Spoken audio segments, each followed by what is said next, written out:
Back to my channel new Pinaki blogs. তো friends, আজকে আর কি আমার ভাই গিয়েছিল বরাক নদীতে, গিয়ে আর কি ওইখানে কিছু ভিডিও করেছিল। তো তোমরা সবাই জানো যে আমাদের এখানকার আর কি অবস্থা খুবই শোচনীয়, খুবই খারাপ অবস্থা শিলচরের। আর জলে জল হয়ে গেছে পুরো শিলচর শহর, এমন একটা পরিস্থিতি আর কি হয়েছে।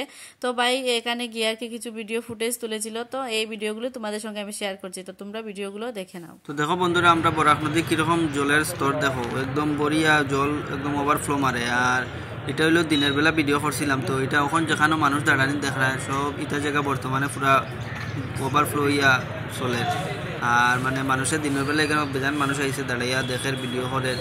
তো আমিও দেখলাম, তো এখানে ভিডিও বানাইলাম। তো আর এখানে এখন বর্তমানে আপডেট বন্ধুরা, জানিগঞ্জ তারপরে সামলাগুদাম এগুলো জায়গার মধ্যে একদম আটু জল হয়ে গেছে বর্তমানে। তো শিলচরের অবস্থা খুব খারাপ বন্ধুরা। তো তোমরা ভিডিওটা বেশি বেশি করে শেয়ার করিও আর সাথে দেখার সুযোগ করিয়া দিও। আর একদম বহুত খারাপ অবস্থা বন্ধুরা।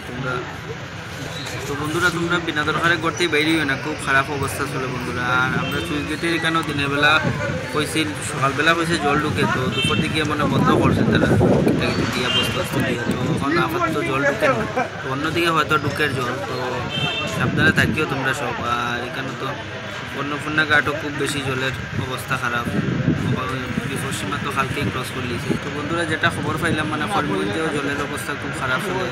কয়েকটা জায়গা আমরা শুনলাম ডুবে গেছে, মানে জল ডুবে গেছে গলি গলি। আর মানে খুব কুশিয়ারা নদীও খুব পড়িয়ে একদম ওভারফ্লো মারে। তো তোমরা ভিডিওটা বেশি বেশি করে শেয়ার করো বন্ধুরা, খুব মানে ভয়াবহ অবস্থা ফলমঞ্জেরও। আর আমরা খাসাড়ের লোকের যোগাযোগ ব্যবস্থা, সব জায়গার যোগাযোগ ব্যবস্থা মানে বিচ্ছিন্ন হয়ে গেছে বর্তমানে। তো বন্ধুরা, নেক্সট আপডেট নিয়ে খুব তাড়াতাড়ি এরকম তোমরা সঙ্গে থাকিও।